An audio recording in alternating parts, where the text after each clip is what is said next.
Cabinet मंत्री संजय शिरसाट आपल्यासोबत आहे. साहेब, 60वा वर्धापन दिन आहे. किती विशेष, किती महत्त्वाचा आणि तुमच्यासाठी किती स्पेशल? आमच्यासाठी स्पेशल म्हणजे जर शिवसेना नसते तर आज आम्ही मंत्री म्हणून तर दिसलो नसतो. म्हणून शिवसेना प्रमुखाने ज्या पद्धतीने शिवसेना उभी केली आणि त्याचा परिणाम म्हणून आज महाराष्ट्रामध्ये आज आम्ही या ठिकाणी उभे आहोत. म्हणून तुम्ही म्हणता की तुम्ही शिवसैनिक आहात, तुम्ही ग्राउंडवर उतरता, जनतेची सेवा करतात, पण त्या ठिकाणी जो मेळावा सुरू आहे षण्मुखानंद, त्या ठिकाणी तुम्हाला गद्दार, जोडे मारा, ऑपरेशन तुडवा करणार अशा पद्धतीची भाषा वापरली जाते. ऑपरेशन तुकडे तुकडे करणार अशा पद्धतीची भाषा आहे संजय राऊतांची. याला उत्तर कसं देणार संजय शिरसाट? अहो तिथं कुठं कार्यक्रम आहे तिथे? तो स्टँडअप कॉमेडियन शो आहे. घरामध्ये आग लागलेली, बुडाखाली आग लागलेली आणि हे कॉमेडियन स्टँडअप शो करतायत आणि शिवसैनिकाला म्हणतात रस्त्यावर जा. त्यांनी रस्त्यावर जायचं आणि हसत बसायचं. अरे हे अशाने कुठं पक्ष चालतो का? म्हणून ते हे येड्याचा बाजार ज्याला म्हणतो ना, तो आता तिथं भरलेला आहे. 6 खासदारांचा अधिकृत प्रवेश झाला शिवसेनेत असं मानावं. आता जनतेला नेमकं कधीपर्यंत तुम्ही भेटीस देणार आहे, सत्य का सांगणार नाही आहेत? हे बघा, ते 6 खासदार एकनाथ शिंदे साहेबांच्या संपर्कात आहेत आणि तो सस्पेन्स खोलण्याचं काम सुद्धा एकनाथ शिंदे साहेब करतील. त्यांचा तो अधिकार आहे आणि ते कधी तर सस्पेन्स ओपन करतात हे ते त्यांनाच माहिती आहे. शिवसेनेची ताकद वाढली असं म्हणा. नंबर 1चा पक्ष झाला शिवसेना. निश्चित नंबर 1चा झालेला आहे.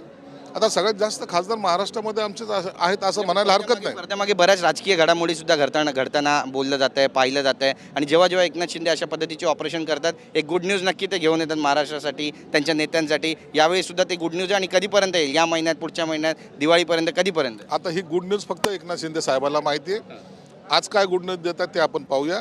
म्हणून आज आम्ही तो आनंद घ्यायला आज आम्ही ते आलेलो. ठाकरे वारंवार टीका करतात. ते म्हणतात आज माझी वेळ खराब आहे, पैसे देऊन सगळे खासदार विकत घेतले गेले, सगळे गद्दार आहेत, पण जेव्हा माझी वेळ चांगली येईल, चांगला काळ सुरू होईल.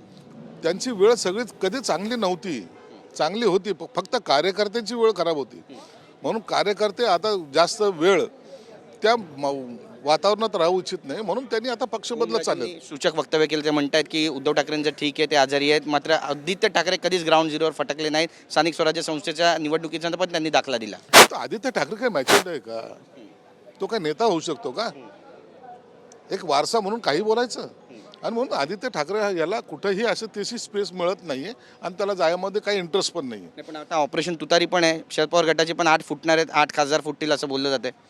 त्याबद्दल मला कल्पना नाही, परंतु निश्चितच ही बेचैनी हे महाविकास आघाडीच्या प्रत्येक घटक पक्षामध्ये आहे. बाळासाहेबांचा वारसा पुढे कोण नेते? उद्धव ठाकरे नेते आहेत, एकनाथ शिंदे साहेब नेते आहेत, कोण नेते आहे खऱ्या अर्थाने? निश्चितच आज बाळासाहेबांचा वारसा एकनाथ शिंदे साहेब पुढे नेत आहेत.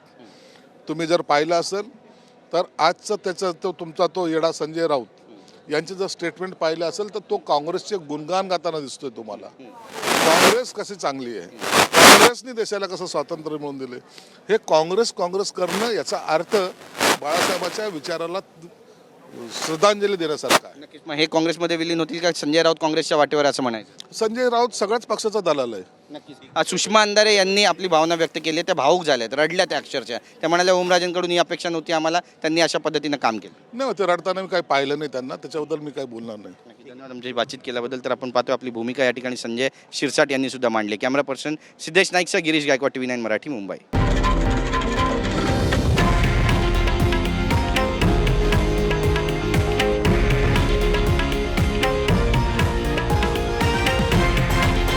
हे आहे देशातील नंबर 1 न्यूज नेटवर्क आणि आपण पाहत आहात TV9 मराठी, एकमेव.